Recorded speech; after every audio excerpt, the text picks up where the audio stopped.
My name is Captain Nightwhisper. Tonight, I'm taking you into the mountains of Kandahar, into a place where a patrol vanished, radios went silent, and the official reports ended with a single word: classified. What you're about to hear is not a bedtime story. It comes from a soldier who spent years trying to drink this one memory out of his mind, who watched friends die in a way that no battlefield manual could prepare them for.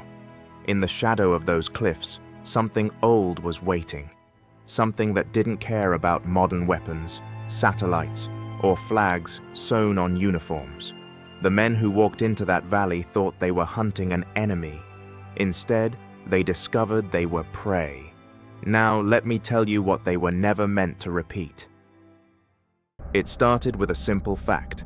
A 6-man reconnaissance team stopped answering their radio. They had gone into the mountains north of Kandahar, tasked with tracking insurgent movement along goat trails that didn't show up on maps. The last transmission anyone heard from them was a burst of static, followed by a strained voice saying, "Contact, multiple, something big," and then nothing. At first, command assumed equipment failure. Batteries died, antennas snapped, radios fizzled all the time in the jagged terrain. But when their scheduled check-in passed, and then the next one, the mood shifted from annoyance to worry. Drones were sent. All they found was a broken trail of boot prints, a dropped rucksack, and a single rifle lying in the dust, safety off, magazine still half full. There were no bodies, no blood, no signs of a firefight. The only unnatural thing was the ground itself. In one patch, the sand had a darker, rust-colored stain that no one could quite explain. It looked like the earth had been soaking something in for a very long time. When those images reached the operations center, the word routine quietly disappeared from the mission file. Staff Sergeant Daniel Cole had been on enough deployments to know when something was wrong. Missions always came with numbers: enemy strength, estimated distance, risk ratings, collateral concerns. This one came with a single line under threat assessment: unknown, extreme. That wasn't how the Army usually talked. His team, 8 men from a special forces unit, sat in a dim briefing room while an intelligence officer flipped through satellite photos and grainy drone footage. Cole barely listened to the official language. He watched the man's hands instead. They were steady when he pointed to insurgent routes, supply caches, and known hideouts. But when he tapped the red-stained patch of earth, his finger hesitated for a fraction of a second. "The recon team failed to return," the officer said. "Last known position is here. Your orders are simple. I'll locate the missing men, recover any remains, assess enemy presence, and exfiltrate. Expect caves, ambush points, and difficult radio conditions." No one spoke. The room carried that peculiar silence that only exists when everyone knows something is missing from the story, and no one dares to ask.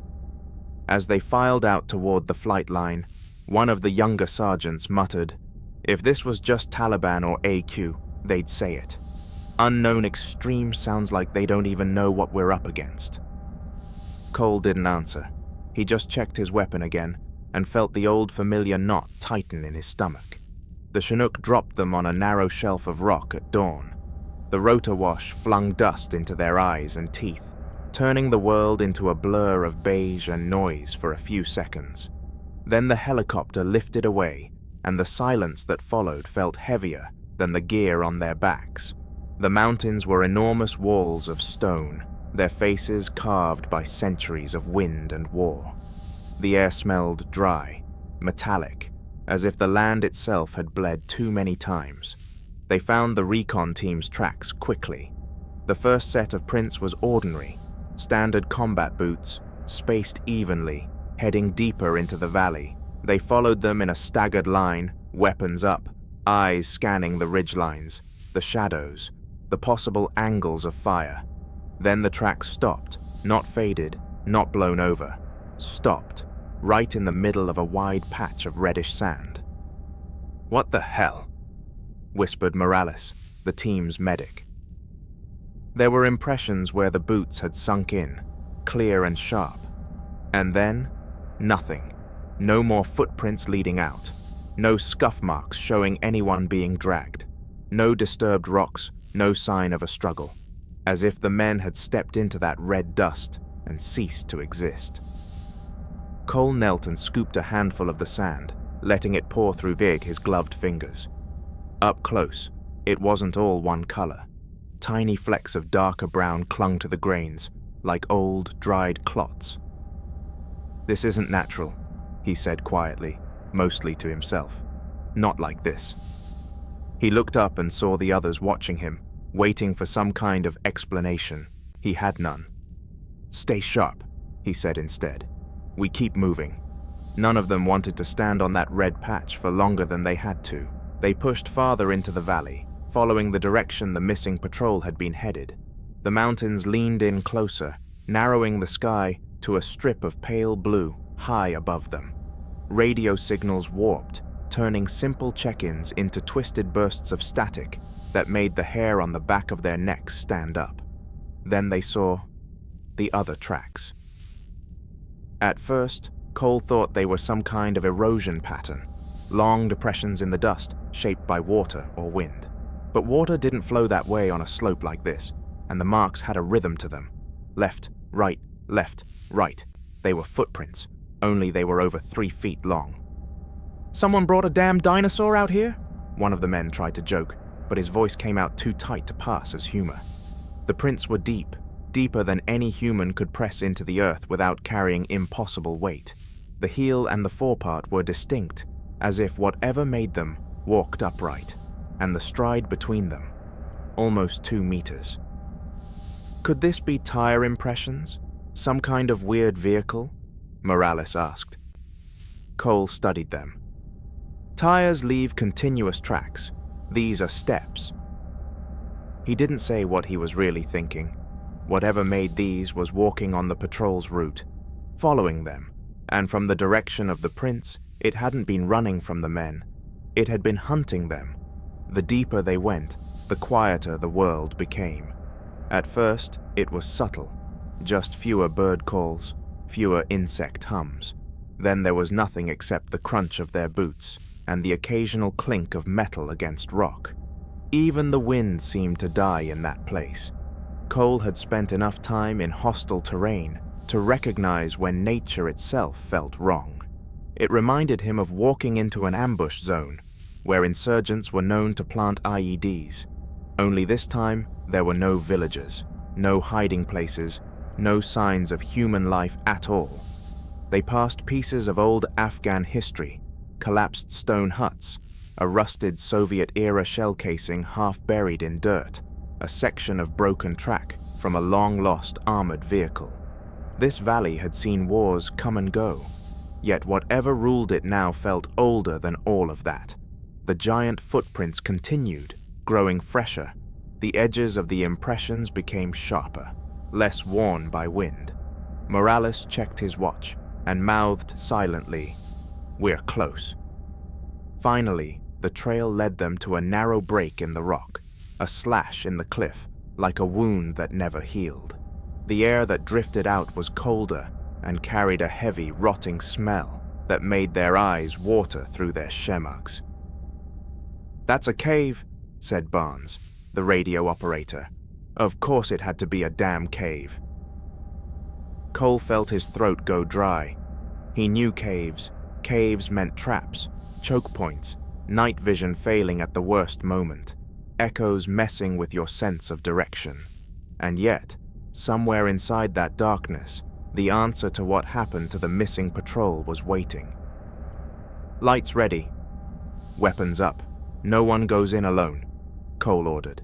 Then they stepped into the mouth of the mountain. The temperature dropped as soon as they entered. Breath turned into faint mist in the air. Their boots crunched on loose stones and something else, something that cracked in a way stone shouldn't. Cole swept his flashlight over the ground and saw them. Bones, not arranged in any pattern, not stacked like trophies, just scattered. Some were small, goat, maybe sheep. Others were larger, thicker, with the familiar curve of a human femur. A cracked helmet lay upside down, a bullet hole near the temple. The hole was old, the dried blood around it almost black. Whoever wore it had died long before American uniforms arrived in these mountains. This cave had been feeding something for a very long time. "Jesus," someone whispered. The sound bounced off the stone walls and came back to them distorted, as if the cave itself was repeating the word. Farther in, the ceiling rose into a hollow chamber. The giant footprints had become harder to trace on bare rock, but occasional smears of dark brown marked where something massive had brushed against the stone. Barnes tried to raise the helicopter on the radio, but only static screamed back. It wasn't normal static. It had an odd rhythm, a pulsing beat that felt almost like breathing. He turned it off. "Stay together," Cole said. "We go to the back, we confirm, and we get out." He wanted it to sound like a plan. It sounded more like a prayer. They found the first body against the far wall of the chamber. He was American. The tattered remains of a US uniform still clung to the bones. His plate carrier was crushed inward, as if something had stomped directly onto his chest and folded him in half. One arm was missing. The skull was cracked wide open. Morales swallowed hard. "Dog tags," he said, and reached down with shaking hands. He read the name softly to himself, then nodded to Cole. "One of the missing recon team. Farther along, they found another. This one hadn't even been granted the dignity of intact remains. Bones had been gnawed, the ends split open. There were teeth marks. They were too wide, too deep, to come from any human." "This wasn't insurgents," Morales said, voice flat, almost numb. "Taliban don't do this." No one argued. A third body lay closer to the center of the chamber, half covered by rocks, as if someone had tried, badly, to hide it. His rifle was still clutched in his hands.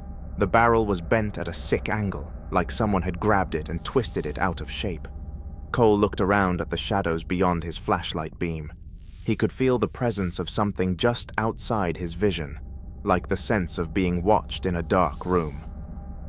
"3 accounted for," he said. "3 still missing." He wished he hadn't said the words out loud. The cave seemed to listen. They almost missed the sound at first. It was small, just a gentle scrape of stone on stone. In any other place, it would have been nothing. In that cave, it was a gunshot. Every flashlight snapped toward the source. There was a narrow slit in the back wall, a deeper shadow within the darkness. Something moved inside it. For a heartbeat, Cole's brain refused to understand what he was seeing. His eyes told him there was a shape unfolding itself from the rock, but his mind kept insisting, "Too big, can't be right, can't fit in here." Then it stepped out. It had to duck to clear the cave ceiling, even though the chamber was high enough to stack 2 men on top of each other. It stood upright, 2 legs, 2 arms, a torso, and yet nothing about it was remotely human. Its skin was the color of sunburnt clay, stretched over muscles that bulged and knotted like cables. Thick, tangled hair fell around its shoulders, matted with dirt and something darker.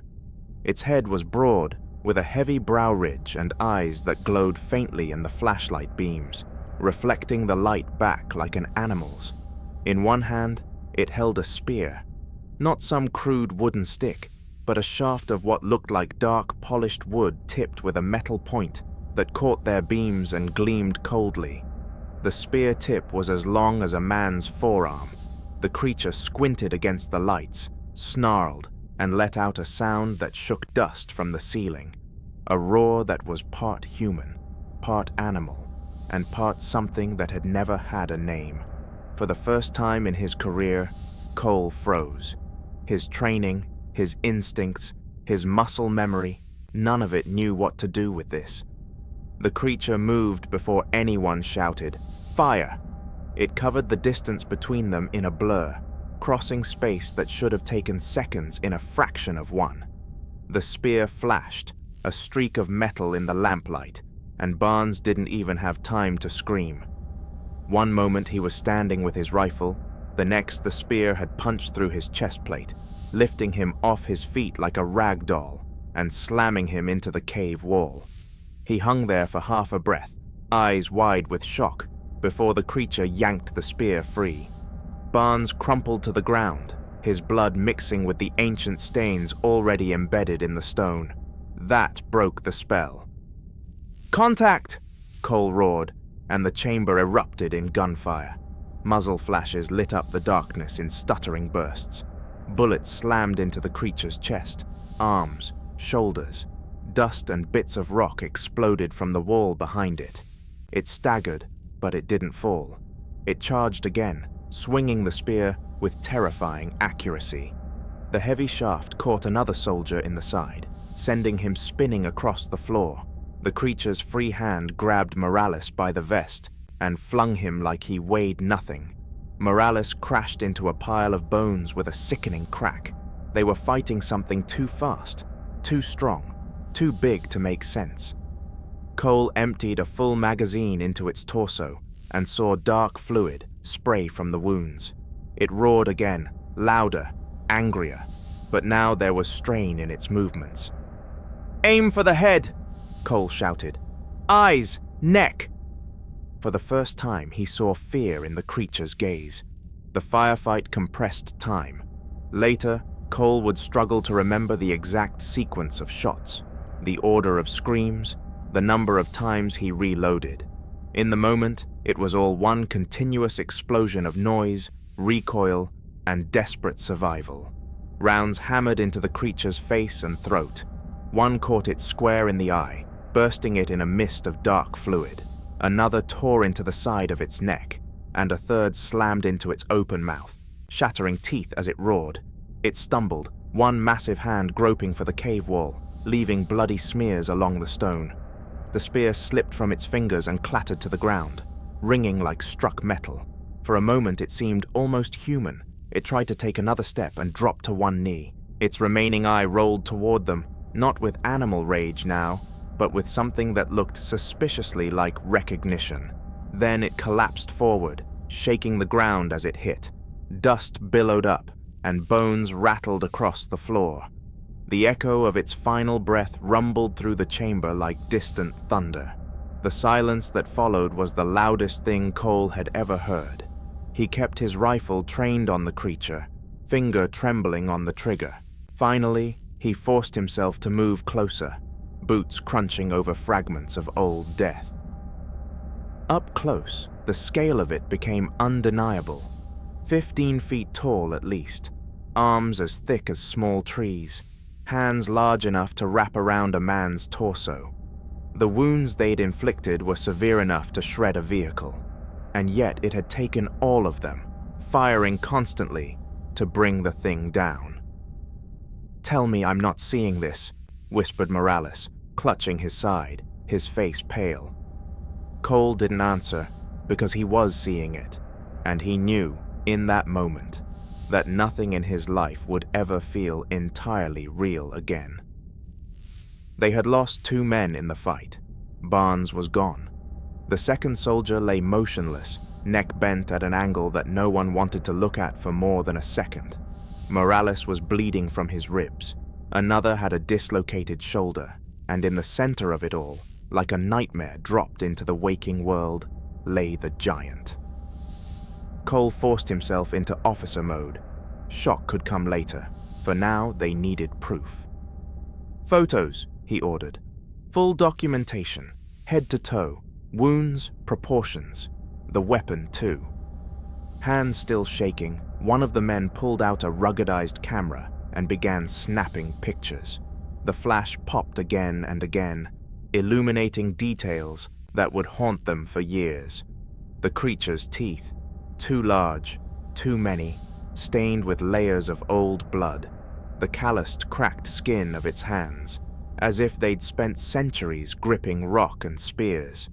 The way its muscles remained flexed even in death, thick cords under hardened flesh. Morales knelt near the head, studying the features. "This isn't just some big guy on steroids," he muttered. "The bone structure is different. Look at the jaw. Look at the brow. It's like something between us and whatever came before us. Barnes's radio had been smashed in the fight, but Cole's still worked well enough to reach someone scratching through the static. He forced calm into his voice as he reported in, "Contact made. Multiple KIA, including friendlies. Unknown hostile neutralized. Stand by for details, but..." He paused, glancing at the massive corpse. "You're going to need a bigger bird." There was a long silence on the other end of the line. When the reply finally came, the voice was clipped and tight. "Understood. Send coordinates. Hold position. Do not leave the body." They dragged their fallen comrades closer together, covering them as best they could with what gear they had left. Morales worked in slow, methodical motions, patching wounds, resetting the dislocated shoulder, checking pupils. The routine kept him from looking at the giant too often. The smell grew worse. As the creature's blood cooled, it released a thick, cloying odor that sat heavy in their lungs. It wasn't just rot. There was something metallic, almost electric about it, like the air after lightning. Cole walked the perimeter of the cave mouth again and again, weapon up, checking for any sign that this thing hadn't been alone. The idea of facing another one made his stomach turn. The hours stretched, their radios crackled with occasional confirmations. A Chinook had been dispatched, accompanied by gunships. They were told not to broadcast any more details over the air. "Sir," one of the younger soldiers said quietly as they sat near the entrance, staring out at the slice of sky. "What do you think it was?" Cole thought about lying. He thought about saying it was some genetic experiment, some freak of nature, some explainable horror that fit neatly into the human world.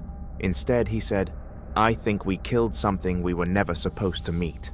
The soldier nodded slowly, as if that answer, terrifying as it was, somehow made more sense than any official explanation ever could. They heard the helicopters before they saw them. The deep thrum of rotor blades rolled through the valley, bouncing off the stone walls. For the first time since stepping into that cave, the team felt a thin thread of relief. 2 Apaches swept over the ridgeline first, scanning for threats. Moments later, the Chinook appeared, wobbling slightly as the pilots tried to find a place to land near the cave mouth. There was no flat ground big enough, so they improvised, hovering low while the crew dropped a massive sling and a stretcher rig. "Jesus," the loadmaster muttered over the radio as he caught sight of the corpse. "You weren't kidding." It took all of them to maneuver the giant's body onto the rig. Even dead, it felt wrong to touch. The skin was cooling, but not in the way human flesh did. It was as if the heat was retreating inward, clinging to the core. When they tried to lift it with the sling, the Chinook dipped alarmingly. The pilot's voice came through strained and annoyed. "You people really know how to pick souvenirs. Keep it steady back there." They secured the giant, their own dead and their wounded, and then the Chinook clawed its way back into the sky. The valley fell away beneath them, shrinking into a dark scar on the landscape. No one spoke.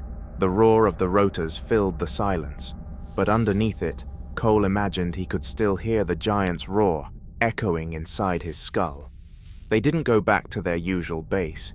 Instead, the Chinook diverted to a smaller, more isolated airfield that most of the team had only heard rumors about.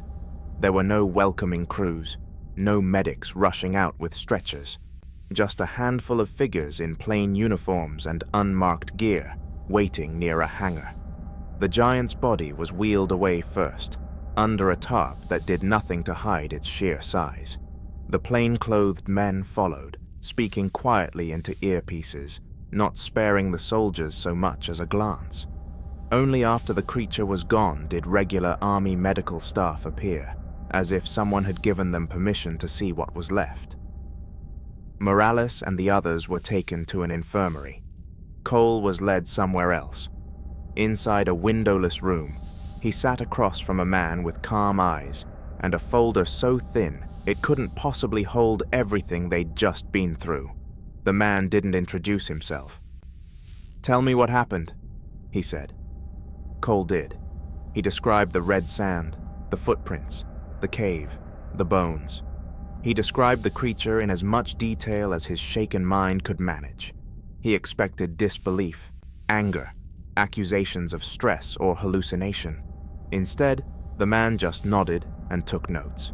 It was not the reaction of someone hearing this kind of story for the first time. When Cole finished, the man closed the folder and tapped it lightly on the table. "You understand," he said slowly, "that what you encountered today will not appear in any official report." Cole stared at him. "With respect, sir, it has to. We lost 2 men. We found the recon team. He hesitated. The image of the giant's body burned into his mind. "We killed that thing." The man's expression didn't change. "Officially, your team engaged a fortified enemy position in a cave complex. There were multiple hostile combatants. You took casualties but prevailed. You recovered partial remains of the missing patrol. End of story." "That's not what happened. That's what will be written." The man's tone hardened. "You will not speak of anything else. Not to your unit. Not to your family. Not in a bar. Not in a chaplain's office. Not into a diary you think you can hide in a footlocker. Do you understand me, Staff Sergeant?" Cole felt a heat rising in his chest. Not anger exactly, but a helpless frustration. "Why? What was it? Has this happened before?" The man looked at him for a long moment. For the first time, something like fatigue flickered across his face, as if he were very tired of having this conversation with different uniforms. "Some corners of the world," he said quietly, "hold on to older residents than we like to admit. Our job is to make sure they don't become public entertainment." He stood. The interview was over. "Your men will be debriefed. Then you will go back to your regular duties. You'll be given a commendation for bravery that will say nothing about why. And you will forget about giants, Staff Sergeant Cole." The door closed behind him with the soft finality of a coffin lid. In the days that followed, life tried to pretend it was normal. There were missions to run, patrols to plan, gear to clean. On the surface, war didn't stop because something impossible had died in a cave. But the team wasn't the same. Morales moved more slowly, his eyes distant. He flinched at sudden noises he once would have ignored. At night, he sometimes woke up gasping, clutching his ribs, as if the giant's hand was still throwing him against that pile of bones.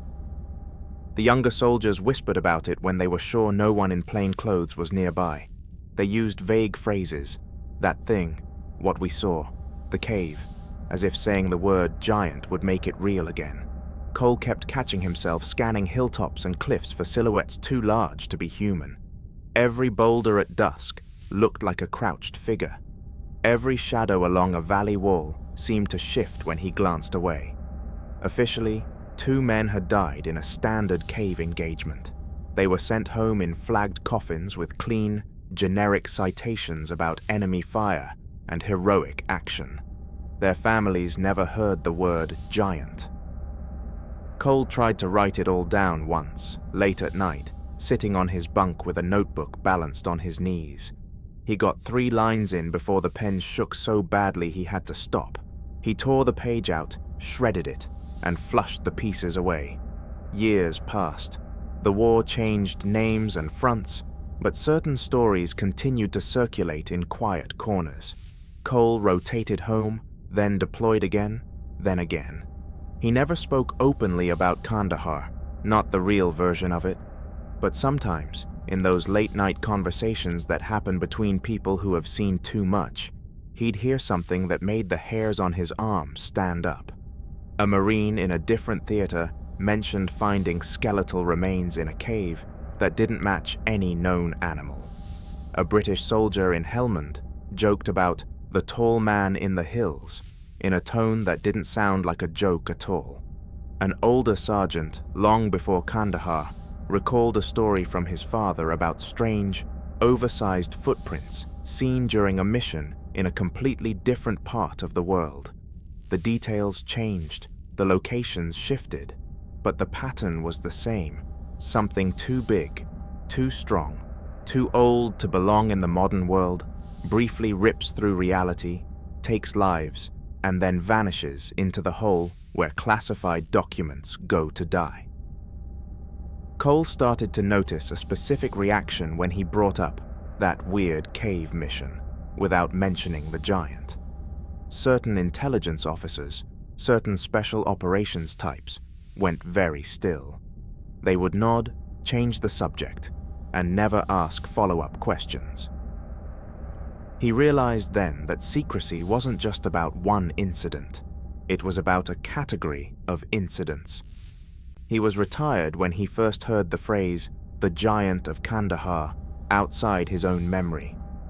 A younger veteran showed him a post on some obscure online forum, written by an anonymous user claiming to be part of a special forces mission in Afghanistan.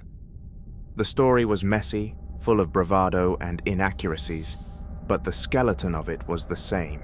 A missing patrol, a cave, a giant with red hair and a spear, a battle that shouldn't have been survivable, a body flown away and erased from the record. Cole felt his heart race as he read it. It was like watching someone else try to describe his nightmare through a fog. They got details wrong.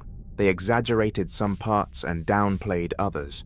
But there was enough truth in it that he knew instantly that someone else who had been there, or someone who had spoken to them, had broken the silence. Soon, videos appeared. Narrations, artistic interpretations. People argued in the comments, calling it creepypasta, urban legend, disinformation, psyop. Cole watched from the shadows of his quiet civilian life and realized something bleakly funny. The truth had finally escaped, and because it came wrapped in the trappings of internet folklore, no one who mattered would ever take it seriously. It was the perfect cover. Sometimes, late at night, Cole would wake up convinced he was back in that cave. He could smell the metallic stink of the giant's blood, hear the echo of boots on bone, feel the vibration of its roar in his teeth. He'd sit on the edge of his bed, grounding himself in the small, ordinary details of his quiet house, the clock ticking, the refrigerator humming, the distant sound of a passing car, all fragile little noises of a world that believed it understood itself. He knew better. He didn't pretend to have explanations. Was the giant some relic of a forgotten species, surviving in hidden pockets of the world? Was it something else entirely, something that had always lived on the edges of human awareness, occasionally stepping into our stories as ogres, trolls, Nephilim, demons? He only knew what he had seen, a creature that moved with terrifying speed despite its size, that fought like a seasoned warrior with a weapon it clearly knew how to use, that bled and died but did not belong to any category he had been taught in school. The military liked clean narratives, enemies with flags, chain of command structures, clear motivations. The giant had no manifesto, no ideology. It didn't care who they were. To it, they had just been meat walking into its home. And that, Cole realized, was why stories like this never made it into the official history. Not because they were unbelievable, but because they reminded people that humans are not necessarily the top of every food chain. So why tell this now? Why whisper about Kandahar's giant when men in unmarked uniforms worked so hard to bury it? Because soldiers talk. Because nightmares don't sign non-disclosure agreements.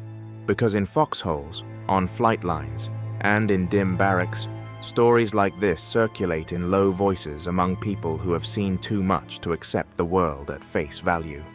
Maybe the giant of Kandahar was unique. A lone relic, finally ended in a hail of 5.6 and 7.62. Or maybe it was one of many. Maybe some still walk in valleys where no drones fly, where no satellites bother to look, where the maps still have blank spaces that say more with silence than any coordinates could. You don't have to believe this story. You can file it away as myth, as exaggeration, as the trembling memory of men pushed to the edge. But remember this the next time you look at a world map. The lines we draw are human. The names we give things are human. The belief that we understand the full inventory of life on this planet is very, very human. The mountains don't care what we believe. The caves don't care what we classify. And somewhere, in places where patrols vanish and radios die, something might still be listening for the sound of boots approaching. I'm Captain Nightwhisper. Thank you for walking into the dark with me tonight. If you made it this far, hold on to one thought. Some stories aren't told because they're untrue. Some stories aren't told because they're inconveniently real. Sleep well, if you can.